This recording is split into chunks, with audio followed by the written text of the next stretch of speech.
A single warhorse cost more than a peasant earned in 15 years of labor. Knights who lost their mounts in battle often lost everything: status, military effectiveness, sometimes their lives. The destrier wasn't just transportation, it was a knight's primary weapon, his symbol of power, and his most valuable possession. Lose your horse and you went from mounted warrior to vulnerable foot soldier in seconds, your social standing evaporating as fast as your tactical advantage. Hollywood shows you horses as noble but ultimately replaceable companions. Real war horses were rare, expensive, specifically bred and trained weapons that took years to develop and could never be quickly replaced. Stand with a knight whose horse goes down in battle and you'd feel his power drain away instantly, transforming from cavalry threat into infantry target in the time it takes a destrier to collapse. Stand at a horse breeding operation in the 1300s France and you'd see why destriers were so expensive. The breeding program took generations, selecting for size, strength, courage and aggressive temperament. You'd watch breeders tracking bloodlines carefully, mating only horses that showed proper characteristics, culling those that didn't meet standards. The Destrier breed came primarily from specific regions known for quality war horses. You'd see the best breeding stock coming from areas like Lombardy, Spain's Andalusia, and later Flanders. These weren't wild horses broken to saddle. They were the result of centuries of selective breeding, creating animals larger, stronger, and more aggressive than typical riding horses. The size difference was notable. You'd watch a destrier standing 15 to 16 hands high, 60 to 64 inches at the shoulder, weighing 1,200 to 1,500 pounds. Compare that to typical riding horses at 14 hands and 900 to 1,000 pounds. The extra size meant extra strength to carry armoured knights and still charge effectively. But it also meant expensive feeding requirements. A destrier consumed 20 to 25 pounds of grain daily plus hay, far more than a normal horse. The cost was staggering. You'd see records showing destriers selling for 60 to 80 pounds in 13th century England when a good riding horse cost 2 to 3 pounds. That's 20 to 40 times the price of a normal horse.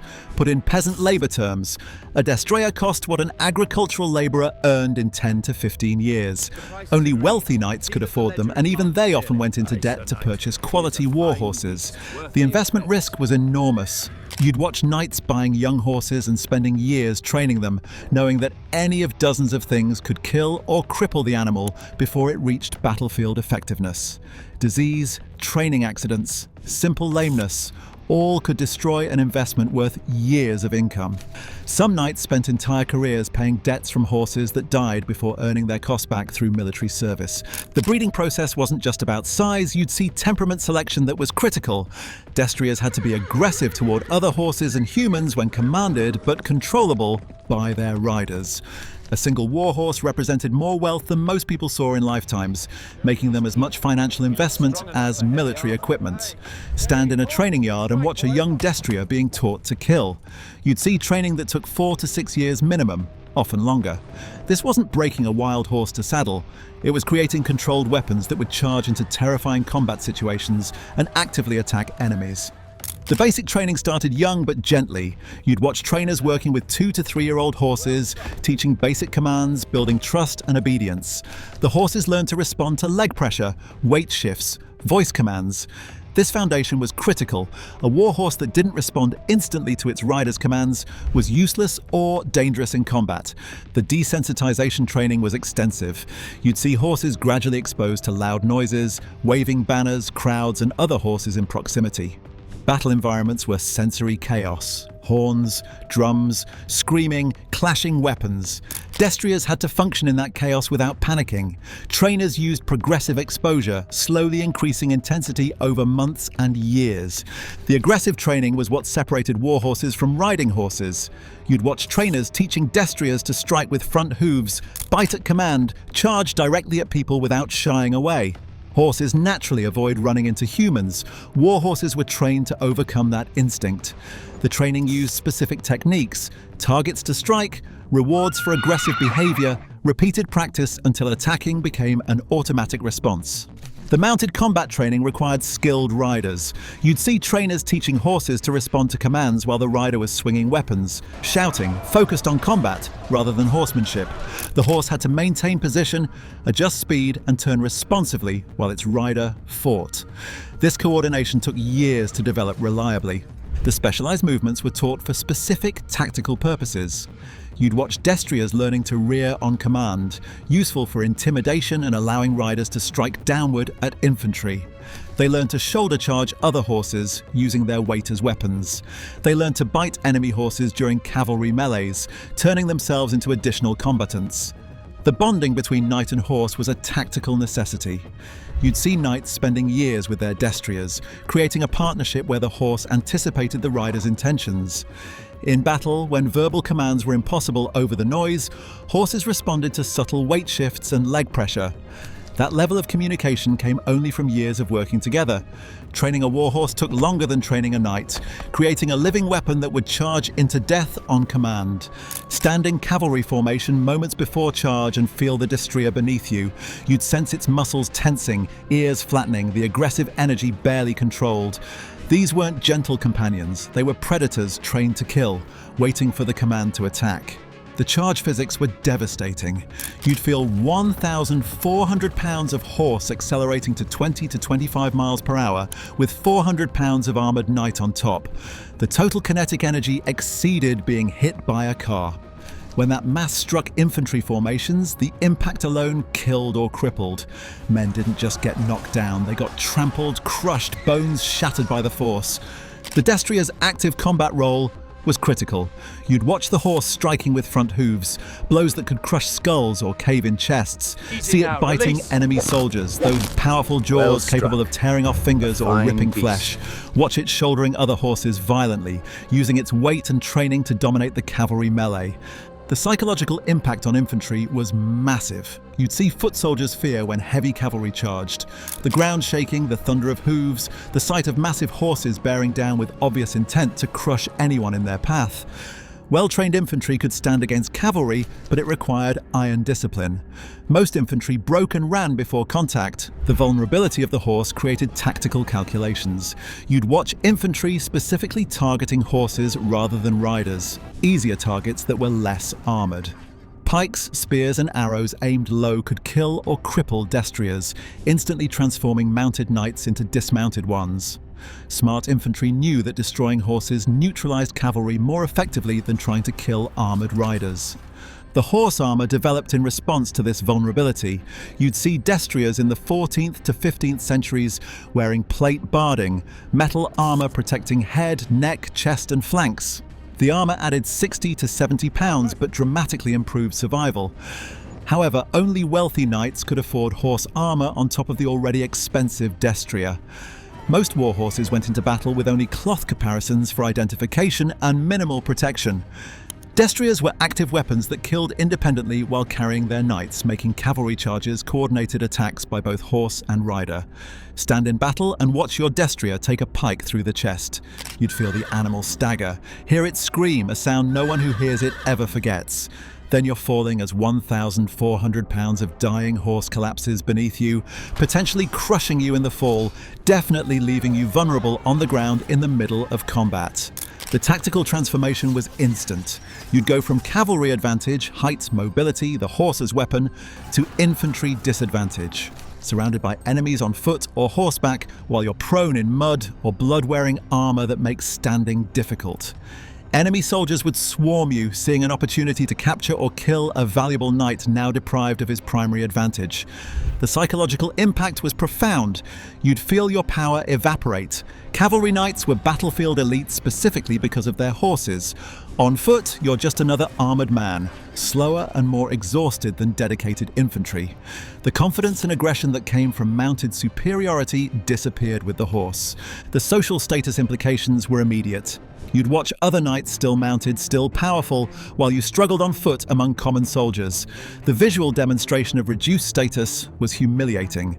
Knights' identities were bound to their mounted state. Losing your horse meant losing visible proof of knightly status. The financial catastrophe hit later, but was severe. You'd just lost an asset worth 10 to 15 years of peasant labour. For many knights, the destrier was their single most valuable possession.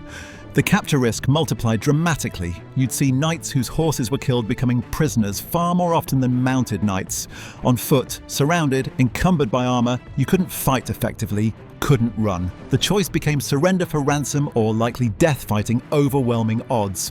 Losing a destrier meant losing power, status and financial security simultaneously, the moment when a knight's world collapsed around him. Stand with an army on campaign and you'd see that horses created logistical nightmares. A cavalry force of 1,000 knights meant 1,000 plus destriers, plus riding horses and pack horses, each requiring daily feeding, watering, grooming and veterinary care. The support requirements dwarfed what human soldiers needed. The feeding requirements were enormous. You'd watch each destrier consuming 20 to 25 pounds of grain daily, plus 10 to 15 pounds of hay. That's 35 to 40 pounds of feed per horse per day. 1,000 warhorses needed 17 to 20 tons of feed daily.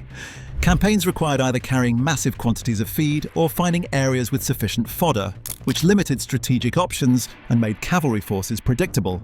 The water needs were equally demanding. You'd see horses drinking 10 to 12 gallons daily, more in hot weather or after exertion. Finding water sources for 1,000 horses while on campaign determined march routes and campsite locations. Armies sometimes had to split forces because a single water source couldn't support the entire cavalry contingent. The horseshoes and hoof care were constant maintenance. You'd watch farriers working continuously, replacing shoes, treating hoof problems, dealing with lameness. A lame horse was useless in combat, couldn't charge, couldn't maneuver.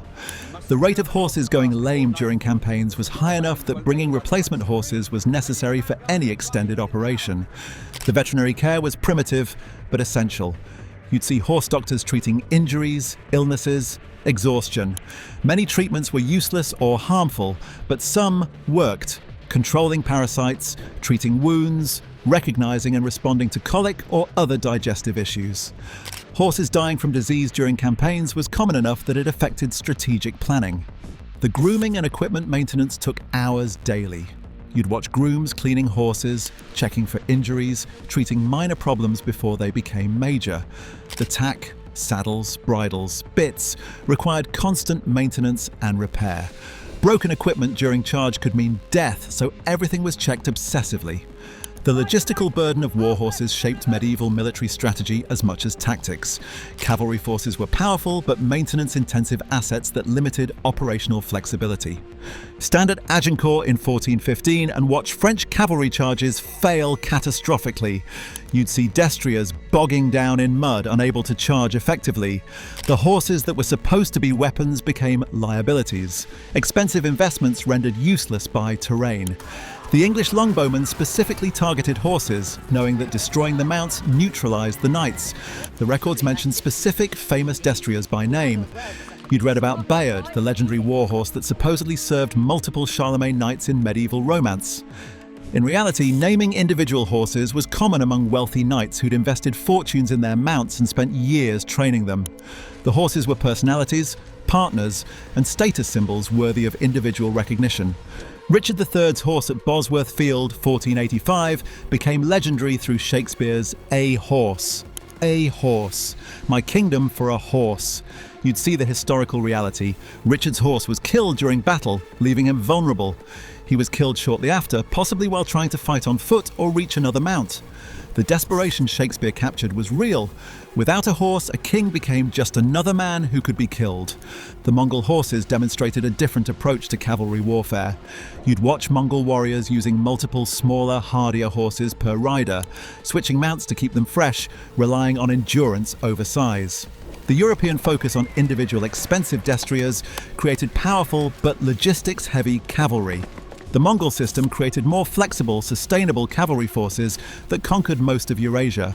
The decline of heavy cavalry came partly from economics. You'd see 15th to 16th century armies increasingly using lighter cavalry or infantry because maintaining destrier-mounted knights was prohibitively expensive. The costs of breeding, training, feeding, and replacing warhorses contributed to making heavy cavalry financially unsustainable for most military forces.